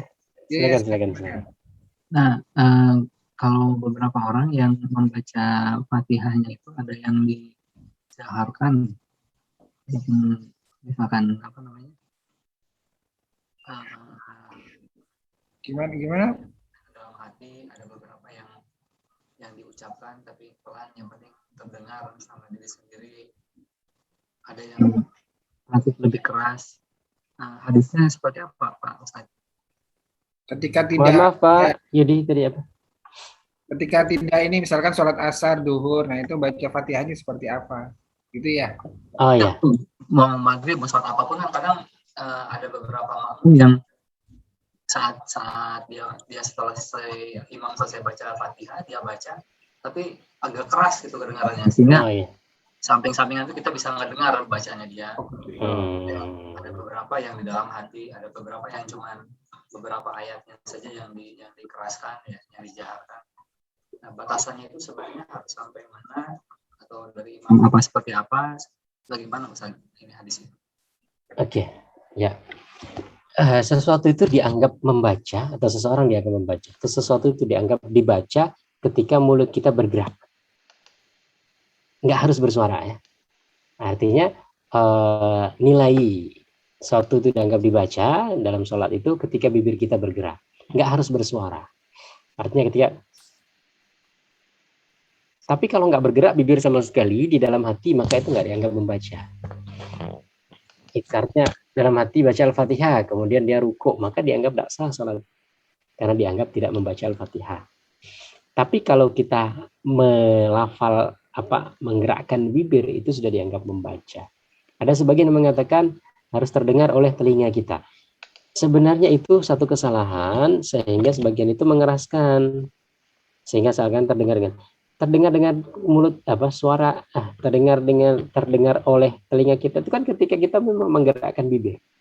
Ketika kita menggerakkan bibir itu sebenarnya insya Allah terdengar sudah oleh telinga kita. Walaupun orang lain nggak dengar. Justru kalau kita mencoba untuk memperdengarkan telinga kita dengan dengan pemahaman didengar orang lain, justru ganggu orang lain ya. Ini yang tadi dikatakan oleh Rasulullah. Ada yang balap saya gitu. Ada yang mau saingan bacaan sama saya. Maka yang seperti itu menurut saya sih kurang tepat ya. Walaupun untuk kita katakan dia batal sholatnya juga enggak juga. Tapi kurang tepat karena mengganggu bacaan sholat orang lain. Di Tuncung ada tuh ya Pak Bambang, ingat Pak Bambang? Gimana Pak Didi? Iya, ada yang bacaan keras ya? Yang minimal 2 kiri 2 kanan sebelahnya dengar dia. Nah. Dan Jadi, saya selalu menghindar kalau apalagi tahajud awal atau tahajud akhir tuh suka menghindar malah. Soalnya jadi ikut dia. Apalagi kalau iya ya bacaan kita jadinya. Iya, saya kalau udah diri sebelah saya menghindar jauh. Itu Mas Abe mungkin tahu tuh. Iya. Nah di sini artinya itu ya, yang penting gerak bibir sebenarnya, gerak bibir. Jadi nggak perlu harus memperdengarkan orang lain. Kalau kita sudah gerak bibir, kita sendiri dengar kok. Ini Rasulullah SAW kemarin sudah kita singgung. Rasulullah ketika baca doa istiftah itu kan cuman gerak bibirnya. Jadi Rasulullah diketahui beliau baca itu dari mana? Dari gerakan mulut atau gerakan janggutnya. Artinya sahabat itu nggak dengar sama sekali. Sehingga mereka bertanya, Rasulullah apa sih yang kau baca? Abu Hurairah antara takbir dengan Al-Fatihah. Berarti kan tidak kedengeran gitu. Dijawab Rasulullah tidak ada orang yang nanya kecuali Abu Hurairah. Akhirnya Rasulullah menjawab yang baca itu ini. Nah kita ini tadi kesalahan kita itu yang dimaksud memperdengarkan telinga dia itu adalah akan memperdengarkan orang lain. Nah jadi kalau kita ya sudah kita baca, yang penting gerakkan, tapi jangan sampai tidak menggerakkan bibir karena nanti nggak dianggap pembaca. Begitu Pak Dirman. Mungkin kata membaca itu pengertian membaca dalam bahasa Indonesia itu sempit mungkin. Karena membaca ada yang teksnya itu membaca juga bibir bergerak itu qira itu juga membaca juga gitu. Padahal tidak ada yang dibaca. Jadi membaca dari tulisan dengan dibaca dari memori, bahasa Indonesianya baca. Sama-sama baca. Kalau di bahasa Arab kan satu tilakan, satu yatlu, ini satu qiraah gitu kan. Satu bahasa Inggrisnya satu read, satu recite. Jadi bahasa Inggris punya 2, bahasa Arab punya 2 minimal, banyak lagi bahasa Arab. Bahasa Indonesia cuma 1, baca. Padahal bisa read, bisa recite. Iya. Kayak kita baca novel gitu ya. Baca novel. Baca, tapi kan dari enggak bersuara gitu, enggak bersuara gitu. Iya. Baca novel karena itu dari kertas, dari buku kan, dari tulisan. Baca Al-Fatihah itu dari otak, dari memori. Betul. Ya, intinya gitu. Jadi dianggap membaca kalau dalam sholat kita ini harus menggerakkan bibir. Ya, terima kasih Ustaz. Terima kasih Pak. Ya, sama-sama Pak Dirman. Mungkin tadi yang salam tadi Ustaz. Salam ketika salam sebelum noleh sebelum salam. Noleh sebelum. Tadi bahas sedikit lagi Ustaz. Iya, berarti sudah selesai nih. Langsung salam. Oke. Jadi intinya begini ya. Salat itu definisinya apa sih? Salat itu kan definisinya adalah bacaan-bacaan dan gerakan-gerakan yang khusus. Khusus artinya ditentukan, nggak boleh ngarang. Yang diawali dengan takbir, diakhiri dengan salam. Artinya kita dianggap selesai sholat itu dengan ucapan salam. Nah, salam kita itu sampai mana? Assalamualaikum, itulah salam. Seperti sholawat. Sholawat itu kan Allahumma sholli ala Muhammad. Maka ketika tahiyat awal itu kan sampai sholawat. Allahumma sholli ala Muhammad. Tidak selesai. Antum boleh langsung berdiri. Itu sudah kena gitu. Sudah kena. Sunnahnya itu sudah kena. Nah, kalau sholat ini kan diakhiri dengan salam. Artinya diakhiri dengan salam itu assalamualaikum. Untuk masalah warahmatullahi wabarakatuh itu redaksi panjangnya gitu. Tapi redaksi ringkatnya seperti Allahumma sholli ala Muhammad. Semakin redaksi panjangnya Allahumma sholli ala Muhammad wa ali Muhammad kama shallaita ala Ibrahim wa ali Ibrahim, ya kan? Redaksi boleh. Tapi ketika tapi kalau cuma baca Allahumma sholli kemudian dia bengkat, berarti belum kena sunnahnya. Ya Allah, berikanlah sholawat. Sholawat kepada siapa? Dia sudah bangkit, ya kan? Berarti kan belum sempurna bacaan sholawat itu, belum kena.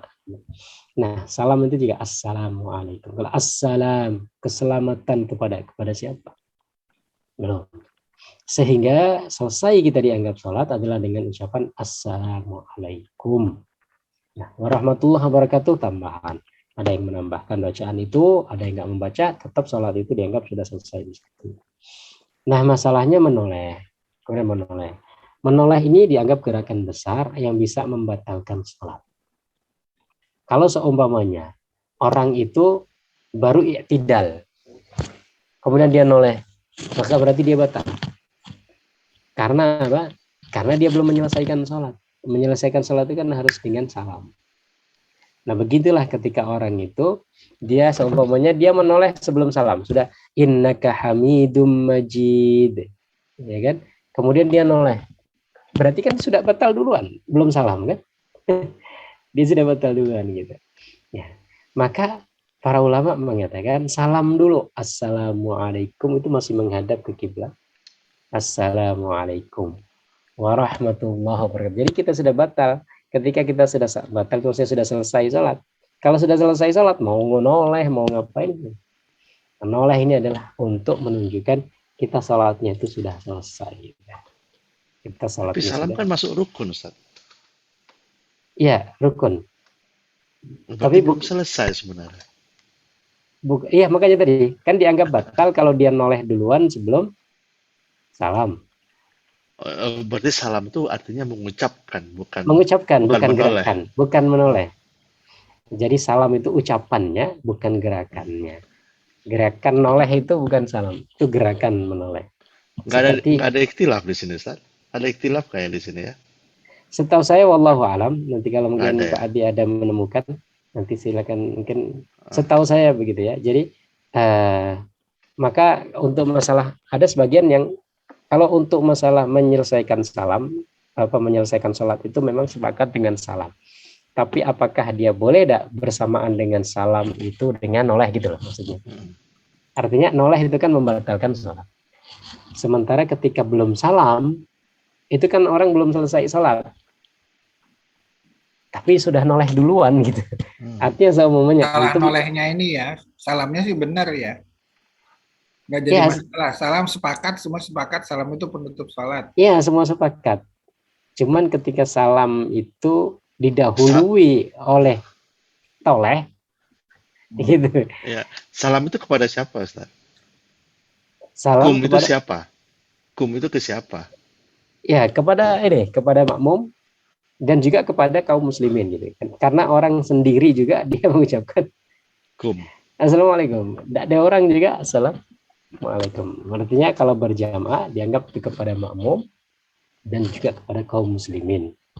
Sama seperti Assalamu alayka ayyuhan nabi wa rahmatullahi wa barakatuh. Assalamu alayna wa ala ibadillahi sholihin. Ya kan? Walaupun kita sendirian, itu tetap kita membaca Assalamu alayna. Semoga keselamatan tercurahkan kepada kami dan kepada kaum muslimin. Sehingga ketika orang pun sholat pun sendiri, ya tetap kalau dia berjamaah berarti cocok kan lafalnya tadi. Lafalnya dengan assalamu alaina tadi. Oh iya Sama bareng-bareng kan. assalamualaikum itu juga sebenarnya karena kita nyontoh Nabi aja. Sebenarnya assalamualaikum itu juga kurang tepat sebenarnya. Iya. Kita Assalamu. lagi sholat ke Allah gitu, tapi kita assalamualaikum kita ke Nabi gitu. Kalau Umar malah dia bacanya assalamu ala nabi warahmatullahi. Maka redaksi Iya. itu ada boleh. Jadi Umar, salah satu redaksi ya yang diriwayatkan dari Umar, itu beliau membacanya assalamu ala nabi warahmatullahi wabarakatuh. Lebih ini. Jadi Jadi beliau nggak masih kita mengatakan masih assalamualaikum. dialog ke Allah kita katanya. Assalamualaikum itu yang agak mengganggu. Tapi karena memang Ada riwayat-riwayat dalilnya. hadisnya begitu ya. Iya, karena hadisnya begitu makanya. Nanti kita menerima. Nah, tadi yang ditanyakan Pak Adi tadi kayak gimana kalau noleh dulu sebelum salam. Mereka mungkin pernah saya singgung di sini ya. Wallahu alam. Nanti kalau ada informasi lagi tambahan silakan sampaikan. Tapi setahu saya tadi kalau dia noleh dulu sebelum dia salam, berarti dia sudah membatalkan sholat sebelum sholat itu batal. Karena membatalkan sholat itu dengan lafal assalamualaikum, bukan dengan tolehan. Ini kan sama seperti kita mengawali sholat itu dengan lafal takbirnya, bukan dengan gerakan tangan kita. Kan? Antum bergerak, tapi nggak takbir ya, dianggap belum mulai sholat itu. Ya kan? Dianggap belum mulai sholat itu kan? Karena sholat itu mulai dengan Allahu Akbar, takbiratul ihram. Maka yang rukun adalah takbiratul ihram. Gerakan tangan tidak rukun, sunnah saja. Sehingga ada yang menggerakkan, ada yang nggak menggerakkan. Ada yang langsung malah maliki langsung ke bawah. Ya kan?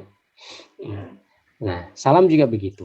Jadi yang rukun itu yang membatalkan atau yang menyelesaikan sholat adalah lafal assalamualaikum. Nah, setelah gerakannya ke samping itu menunjukkan kita sudah selesai sholat, ya. Supaya jamaah tahu. Gitu. Maka Rasulullah setelah sholat itu kenapa beliau menghadap ke kanan atau ke kiri atau kadang-kadang menghadap ke jamaah untuk menunjukkan sudah selesai sholat. Karena kalau Rasulullah tetap duduk seperti duduk tahiyat, orang yang mau ngikut sholat kan, ya kan, semuanya tuh orang masbuk langsung duduk, dianggapnya masih ada sholat, ya kan, kita tidak tahu namanya orang kan. Ya, oh Rasulullah masih duduk tahiyat nih, padahal sebenarnya Rasulullah itu duduk tahiyatnya sudah doa atau sudah wirid gitu. Maka Rasulullah kenapa setelah sholat itu astagfirullah langsung beliau menghadap supaya orang yang datang setelahnya tuh sudah tahu maksudnya ini sudah selesai. Nah, menoleh itu juga salah satu tanda sebenarnya kita sudah selesai sholat.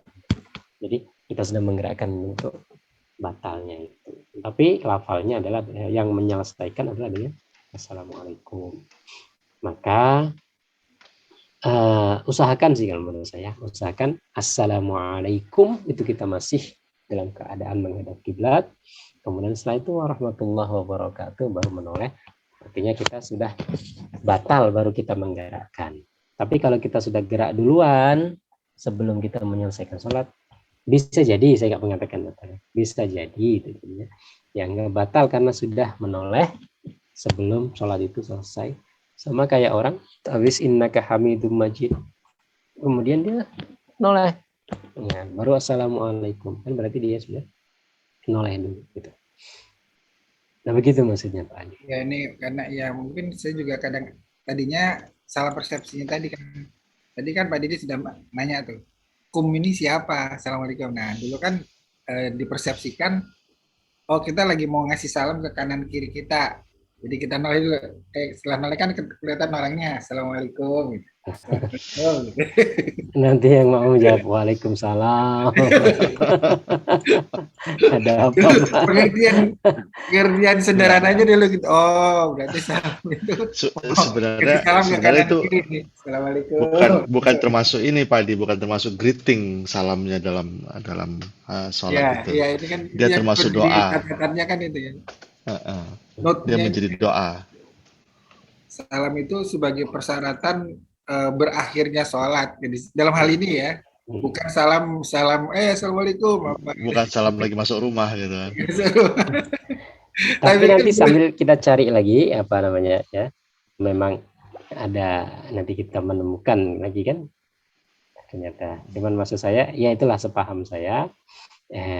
Maka saya bilang Kehati-hatian tadi ya, Ustaz, ya. lebih baiknya begitu. Lebih baiknya ya kita selesai dulu baru Jangan buru-buru noleh. noleh. Iya, selama ini pengertian awamnya kan gitu. Salam ini untuk kanan kiri kita, makanya noleh dulu. Assalamualaikum. Assalamualaikum. Gitu ya, noleh dulu harus assalamualaikum. Pas noleh tidak ada orang gitu. Ya kalau sholat sendiri berarti kan ada jin-jin yang ikut sholat sama kita. Assalamualaikum. Tadi Iya, kan. ngasih salam ke jin. Ternyata jinnya di depan antum gitu. Pak, saya di sini ngapain noleh-noleh? Dia ada di aliran darah kita padahal. Oke. Ya, jam 11. Oke, ada lagi pertanyaan Pak Bambang? Kan ada yang mau didalamin atau Udah Pak, cukup. cukup ya? Manut nih Pak Bambang. Bang Abai gimana? Ada yang mau ditanyakan? Cukup. Oke. Baik, mungkin udah jam 11 ya. Yang kita akhiri dulu untuk malam hari ini. Mohon ditutup dengan doa, Ustaz. Ya, oke, terima kasih Pak Adi. Bismillahirrahmanirrahim. Bapak-bapak jamaah yang dirahmati Allah Subhanahu wa taala, mengakhiri majelis kita malam hari ini. Kita berdoa kepada Allah Subhanahu wa taala, mudah-mudahan ilmu yang kita dapatkan menjadi ilmu yang bermanfaat, ilmu yang semakin mendekatkan diri kita kepada Allah Subhanahu wa taala. Mudah-mudahan Allah berikan kita pengetahuan yang sebenarnya. Di antara doa kita, Allahumma arinal haqqa haqqan. Ya Allah, tunjukkan yang benar menurut kami, ini memang benar menurut Engkau ya Allah. Ya, kadang-kadang sesuatu yang menurut kita benar ternyata salah di hadapan Allah karena keterbatasan ilmu. Kita mau ngawali dengan membaca sama-sama Ummul Quran Al-Fatihah. A'udzubillahi minasyaitonir rajim. Bismillahirrahmanirrahim. Alhamdulillahirabbil alamin. الرحمن الرحيم مالك يوم الدين إياك نعبد وإياك نستعين اهدنا الصراط المستقيم صراط الذين أنعمت عليهم غير المغضوب عليهم ولا الضالين آمين أعوذ بالله من الشيطان الرجيم بسم الله الرحمن الرحيم الحمد لله رب العالمين والصلاة والسلام على أشرف الأنبياء والمرسلين وعلى آله وصحبه أجمعين اللهم اغفر لنا ذنوبنا ولوالدينا وارحمهما كما ربيانا صغارا ولجميع المسلمين والمسلمات والمؤمنين والمؤمنات الأحياء منهم والأموات إنك سميع قريب مجيب الدعوات يا قاضي الحاجة يا الله يا رحمن يا الله يا رحيم يا أرحم الراحمين. Ya Allah, wahai Zat yang Maha Pengasih lagi Maha Penyayang, wahai Zat yang mengampuni segala dosa dan kesalahan, ampunilah dosa-dosa dan kesalahan-kesalahan kami ya Allah, yang kecil maupun yang besar, yang kami sengaja maupun yang tidak kami sengaja, yang kami ketahui maupun yang tidak kami ketahui, yang kami lakukan secara sembunyi-sembunyi maupun kami lakukan secara terang-terangan, yang telah berlalu maupun yang akan datang. Ampunilah segala dosa dan kesalahan kami ya Allah. Dosa dan kesalahan ibu bapak kami. Dosa dan kesalahan istri-istri kami. Dosa dan kesalahan anak-anak kami. Dosa dan kesalahan saudara-saudara kami. Dosa dan kesalahan keluarga-keluarga kami. Dosa dan kesalahan sahabat-sahabat kami. Ampunilah dosa-dosa dan kesalahan guru-guru kami ya Allah. Ampunilah dosa-dosa dan kesalahan murid-murid kami. Ampunilah dosa-dosa dan kesalahan pemimpin-pemimpin kami. Ampunilah dosa-dosa dan kesalahan masyarakat kami. Ampunilah dosa-dosa dan kesalahan kaum muslimin dan muslimat, baik yang masih hidup maupun telah meninggal ya Arhamar Rahimin. Allahumma ighfir lana wa li ikhwanina alladhina sabaquna bil iman wa la taj'al fi qulubina ghillan lil ladzina amanu Rabbana innaka ra'ufur rahim. Ampunilah dosa-dosa dan kesalahan kami ya Allah. Dosa-dosa dan kesalahan saudara-saudara kami, sahabat-sahabat kami, keluarga-keluarga kami yang telah mendahului kami. Ya. Jangan Engkau tanamkan dalam hati kami rasa hasad, rasa iri, rasa dengki, rasa benci, rasa sombong. Bersihkanlah hati kami dari penyakit-penyakit yang mengotori hati kami, ya Allah. Allahumma ati nufusana taqwaha wa zakkiha anta khairu man zakkaha anta waliyuha wa maulaha. Ya Allah, berikanlah ketakwaan pada hati kami, ya Allah. Bersihkanlah hati kami dari penyakit-penyakit yang mengotori hati kami. Engkaulah Zat yang Maha mensucikan hati kami, ya Allah. Engkaulah yang mengendalikan dan membolak-balikkan hati kami. Ya muqallibal qulubi tsabbit qulubana ala dinika wa ala ta'atik. Wahai Zat yang Maha membolak-balikkan hati, tetapkanlah hati kami dalam ketaatan kepadamu, ya Allah. Allahumma afrigh alaina sabran wa tsabbit aqdamana wansurna 'alal qaumil kafirin. Allahumma afrigh alaina sabran wa tawaffana muslimin. Tanamkanlah kesabaran dalam hati kami, ya Allah, atas segala musibah dan ujian yang Kau berikan kepada kami, ya Arhamar Rahimin. Matikanlah kami, wafatkanlah kami dalam keadaan berpasrah diri kepadamu, tunduk kepadamu, menjadi seorang muslim yang sejati, ya Allah. Allahumma qsim lana min khasyatika ma tahulu bihi bainana wa baina ma'siyatik. Karuniakanlah kepada kami rasa takut kepadamu, ya Allah, yang menghindarkan kami dari berbuat maksiat kepadamu. Wa min ta'atika ma tuballighuna bihi jannatak. Karuniakanlah kepada kami ketaatan kepadamu, ya Allah, yang dengan ketaatan itu semoga membawa kami ke surgamu. Wa minal yaqini ma tuhawwinu bihi alaina masa'ibad dunya. Tanamkanlah keyakinan akan qada qadarmu, akan segala ketetapanmu, ya Allah, yang membuat kami merasa ringan atas segala musibah, cobaan, dan beban-beban yang Engkau bebankan kepada kami, ya Arhamar Rahimin. Allahumma arinal haqqa haqqan warzuqna ittiba'ah. Tampakkanlah kepada kami yang hak adalah hak, ya Allah. Karuniakanlah kami untuk dapat melakukannya. Wa arinal batila batilan warzuqna ijtinabah. Tampakkanlah yang batil adalah batil, dan karuniakanlah kami untuk mampu menjauhinya, ya Allah. Rabbana hab lana min azwajina wa dhurriyyatina qurrata a'yun waj'alna lil muttaqina imama. Karuniakanlah kepada kami keluarga yang saleh.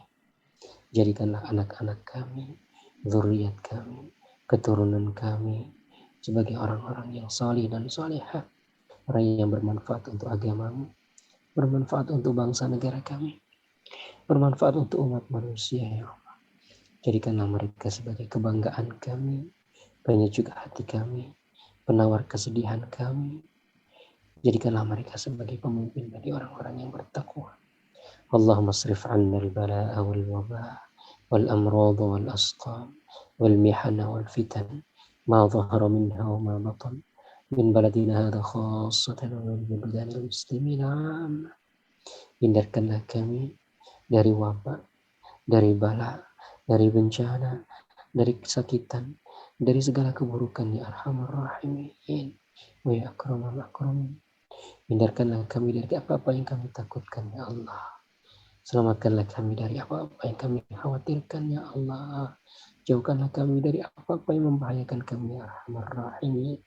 Rabbana atina fid dunya hasanah wa fil akhirati hasanah wa qina adzabannar. Wa sallallahu ala sayyidina Muhammadin an-nabiyil ummi wa ala alihi wa sahbihi wasallam. Subhana rabbika rabbil izzati amma yasifun wa salamun alal mursalin walhamdulillahi rabbil alamin.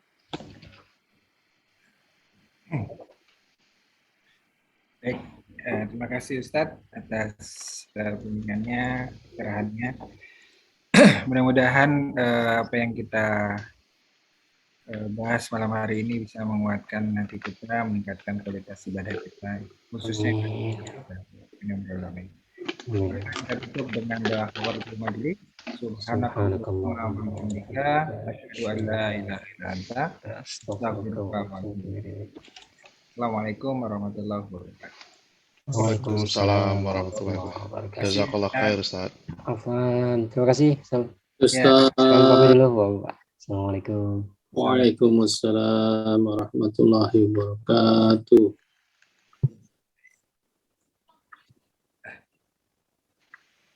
Minggu depan kita ganti topik tasin Tasin. tilawah Al-Quran. Wah, Ada mantap. Ustadz Muhammad Furqon nih. Dia memang khusus untuk pengajar untuk tasin Quran bersanad. Tadi kan sudah disebut tuh ada Imam Asim riwayat Hafiz. Nah, itu dia. Dia bersanad langsung dari guru di apa, di Timur Tengah sana. Insyaallah besok sudah nanti rencana sih sebulan sekali per pekan keempat beliau bisa sama-sama kita. Jadi nanti tinggal selebihnya nanti Pak Didi misalkan siroh di minggu keberapa Pak Didi bisa rutin misalkan nanti jadi selang-selingnya variasinya kalau biar ini Boleh. yang kosong kayak hari ini minggu ketiga ya. Ya. Minggu ketiga nggak ada beauty fund. Ada cuma setiap Jumat selalu ada kalau Beautiful Mind.